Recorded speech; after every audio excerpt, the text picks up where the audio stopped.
ever poured your heart into, doing something good for someone? Extended real kindness, offered support, only to get, well, not what you expected back. Yeah, maybe disappointment or sometimes something that feels almost like betrayal. Exactly. It's this quiet ache lots of us feel, that question that just hangs there. Why does it sometimes feel like my good deeds, well, they go unpunished? Today, we're doing a real deep dive into that exact feeling, that very human dilemma. It's a big one. We're going to explore this whole complex emotional thing.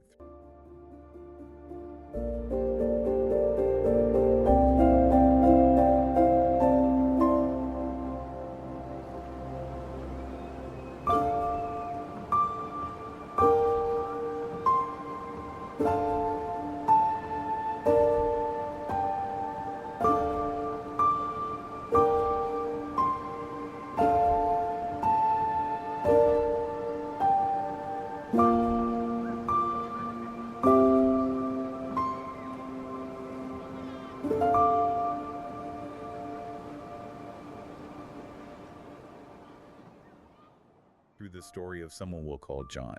Now, John isn't just like one person. No, he's more of a reflection. Right. He's like a composite of so many people we know, the friend who's always there, the colleague doing extra, the family member taking on everyone's stuff. That generous spirit, often putting others first. Totally. Yeah. And yet again and again, it seems like his good intentions just boomerang back as confusion, sometimes heartache.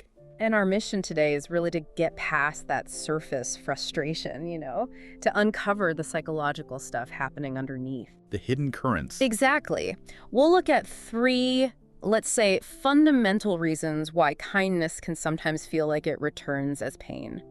And this isn't about being cynical. No, not at all. It's about getting smarter about it, gaining awareness, protecting your own spirit, maybe refining how you give. So your goodness actually, works. Yeah. For everyone. Precisely. So it enriches your life too. Absolutely. And look, this isn't just your standard self-help chat. We're peeling back layers here. Definitely some surprising bits, some psychology. Yeah, but also real, actionable understanding you can use, like right away in your own life. Yeah. So let's get into it. Let's start with John's first story. It's pretty relatable. Okay. So, picture John. He's buzzing, right? Planning meticulously. Genuinely weeks, putting together a surprise birthday party for a friend he thought was super close. Okay, a big effort. Oh yeah, the full 9 yards. Secretly finding the perfect place, designing custom invites, paying for this fancy bespoke cake, spent a whole Friday night decorating till his fingers hurt. He personally called every guest, managed the RSVPs, all of it. His goal was just pure appreciation. Yeah, just to show this friend, hey, you matter, you're valued. Simple as that. And the party itself? Outwardly, a success. The friend smiled, gave a genuine thank you, enjoyed the night. But John felt this emptiness afterwards.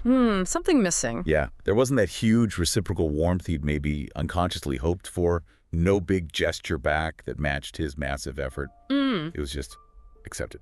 Okay. Then fast forward a few weeks, John's birthday comes around. Ah, the test. And nothing. Not a text from this friend, no call, not even a quick happy birthday on social media. Ouch. Silence. Total silence. Yeah. And it absolutely crushed John. Left him just wondering, how could someone I gave so much to seem to care so little back? Right. And what's really fascinating here for a psychological view is this idea of the reciprocity gap. Reciprocity gap, explain that. Well, John genuinely believed he was acting out of pure, selfless kindness. Unconditional friendship. Yeah, that's what it sounds like. But deep down, often unconsciously, there was this sort of implicit social contract. He invested a lot, emotional, materially. Yeah. And subtly, he was expecting a return. Maybe not an identical party, but at least a similar level of thoughtfulness or appreciation or, something down the line. Okay, an unspoken deal in his head. Exactly. And when that unspoken deal wasn't met, when the contract felt broken to him, that initial disappointment didn't just fade, it started to fester. Turned into real pain. Yeah, eroded his sense of worth in that friendship, even felt like betrayal. It's the unmet hidden expectation causing the sting. So it wasn't that John was being calculating necessarily. No, not malicious. It's just he had this internal scorecard he wasn't fully aware of. And when the other person didn't match the score, he felt wronged. That's a great way to put it. The core difference between that and, let's say, truly freeing kindness lies in the why. Genuine kindness, the kind that doesn't lead to burnout or resentment, is often its own reward. Think of it like planting a seed because you love gardening. Right. If a flower blooms, great. If it doesn't, or someone else enjoys it, the joy was really in the act of planting itself. But John's planting. John's planting, while loving, had a specific harvest in mind, even if he didn't fully admit it to himself. Now, this isn't saying we shouldn't hope for reciprocity in relationships. That's healthy. Of course. But the moment our own feeling of worth, our emotional balance, gets tied to a specific, uncommunicated return, well, that's setting ourselves up. For disappointment, big time. Exactly. It's about noticing that internal ledger we sometimes keep without realizing it. Asking yourself, am I giving this freely, truly, or am I making a kind of silent contract, hoping for something specific back that the other person doesn't even know about? That awareness is key. It's the first step to protecting your heart, really. That makes so much sense. A really powerful distinction. I think a lot of us can probably relate to that secret accounting. But, okay, what happens when it's not about our expectations? What if the issue is totally within the other person? John's next story. This one really pulls back the curtain on something powerful and, frankly, often quite painful about human nature. Let's hear it. Okay, so another time John really stepped up. A colleague at work was in serious financial trouble, like a really desperate situation. Okay, high stakes. Yeah. And John, seeing it as, an act of friendship, of solidarity, generously lent them a pretty significant sum of money. Wow, that's a big gesture. Enough to really help them get back on their feet, take off that immediate pressure. He genuinely thought this act of trust and support would make their bond stronger, solidify things. Logically, you'd think so. But the reaction he got was just baffling. Instead of drawing them closer, this huge act of kindness seemed to push the colleague away. Really? How so? They got distant, started actively avoiding John in the hallways, making lame excuses to miss meetings they usually had together. Uh-oh. And eventually the communication just stopped. Yeah. Completely. Total ghosting. Wow. Leaving John not just out the money, but way more.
How could helping someone lead to that? This brings us to a really crucial and often counterintuitive psychological dynamic. Sometimes it's explained by something called the threat to self-esteem model. Correct to self-esteem. Yeah. Some individuals, for reasons buried deep in their own psychology, really struggle with receiving significant help. Why, though, if they need it? Because it forces them to face their own vulnerabilities, their perceived failures, their inability to manage things themselves. That debt, financial, or just the emotional weight of being helped becomes this constant nagging reminder. A reminder of what they see as weakness. Exactly. Weakness, inadequacy, whatever their internal narrative is. Wow. That's tough to wrap your head around.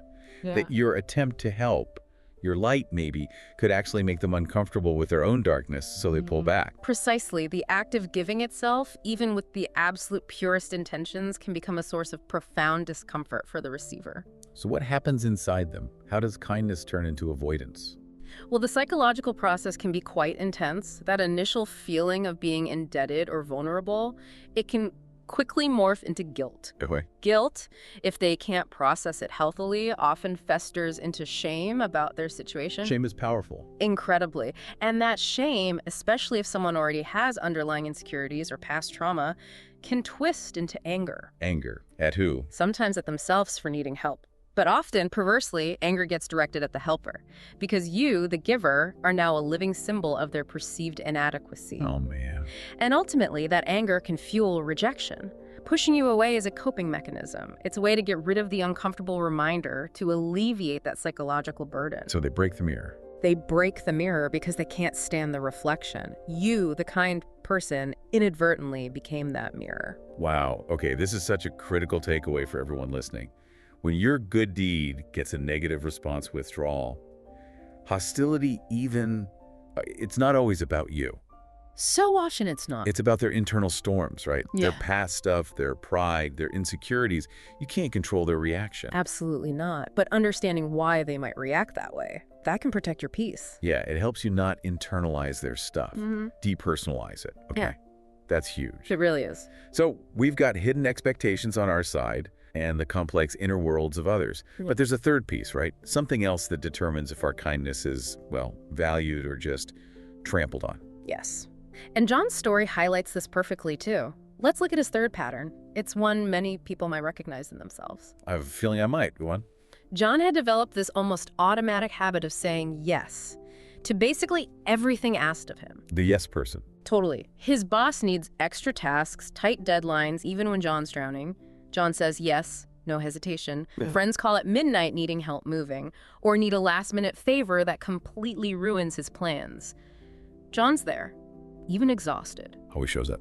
Neighbors ask him to run errands, pet sit for ages. John never refused, even if it meant sacrificing his own rest, his own needs. Okay, so initially people must have loved that, right? Oh, absolutely. At first, his generosity was admired, lots of thank yous, people telling him how amazing, how indispensable he was. But gradually, subtly, it shifted. It wasn't like a switch flipped, more like a slow erosion. People started to just expect his help. Ah, the expectation creep. Exactly. The gratitude faded because his help became the default. An assumed service, a resource always available, His kindness became invisible. taken for granted. And the end result, John was completely burned out, emotionally drained, feeling totally unnoticed and unappreciated for everything he did. He became like a utility. Tragically, yes, a resource to be used up, not a person to be valued. Okay, so this brings us to the third critical point. It does. It brings us straight to the power of healthy boundaries and, crucially, self-respect. There's a beautiful story from the poet Rumi that just nails this. Oh, I love Rumi. What's the story? A man came to Rumi, totally distraught, saying something like, "I always forgive, I always give, and still people hurt me. Why, Rumi? Why does this keep happening?" A familiar lament. Very. And Rumi's answer was simple, but so profound. He said, "Forgiveness is beautiful, yes, but a field without a fence will not remain a field. If you want your flowers to grow, if you want to protect what's precious inside you, you must build a wall so animals don't trample them." Wow, a field without a fence. That paints a picture. Doesn't it? But hang on, I think a lot of us worry that setting boundaries makes us seem selfish or like we're pushing people away. How do you balance that with being kind? That's the million-dollar question, isn't it? And it's vital. We often mix up boundaries with walls. Okay, what's the difference? Walls are built to shut people out. Fences, or boundaries, are built to define, protect, and preserve what's inside. Oh, okay. John, in his limitless, unfenced giving, basically let everyone wander through his field, no structure, no protection. He gave and gave without guarding his own energy, his time, his emotional reserves. So without those boundaries? Without them, his kindness wasn't really respected. It just became something people walked all over. Like that open buffet you mentioned, the chef eventually collapses. His generosity became his vulnerability. His undoing, even, because it wasn't sustainable. So the core idea here is respect starts with self-respect. Absolutely. That's it. Boundaries aren't unkind. They're an act of profound self-care. They're a statement saying, my energy, my time, my kindness, they're valuable, they're finite. Or the fences. They're the vital fences protecting what's precious inside you. They ensure your generosity comes from a place of strength, of conscious choice. Not from depletion or obligation. Exactly. That's how kindness becomes sustainable, authentic, and truly makes an impact. Okay, so let's pull this all together. Why does it often feel like doing good leads to bad outcomes? We've gone through John's journey and found 3 big reasons. Yeah, 3 interconnected things. First, our own hidden expectations, those silent contracts we make. Right. Second, the complex nature of other people, their inner storms, their vulnerabilities that can make them push kindness away. And third, the crucial lack of boundaries. the absence of those protective fences for our own kindness. And the main lesson here, the big takeaway, is not to stop being kind. Please don't hear that. No, definitely not. The world needs kindness, maybe now more than ever. Real compassion, open hearts, helping hands. So the lesson is? The lesson is to give with more awareness. Give because it's truly who you are, because it aligns with your values, brings you joy. Not because you're chasing a specific reaction or payback. And accept that some people... Except that some people, because of their own battles, just can't handle your light, your goodness. And this is critical. That is never your fault. It's about them, not you. It's a reflection of their journey, not a judgment on your worth. Okay. And finally, protect that goodness. Use healthy, firm boundaries. Remember, they're not walls, they're fences. They make sure your kindness is respected, cherished, sustainable. so it doesn't get wasted or trampled. Exactly. It's about cultivating kindness that lasts for you and for the world. John's story.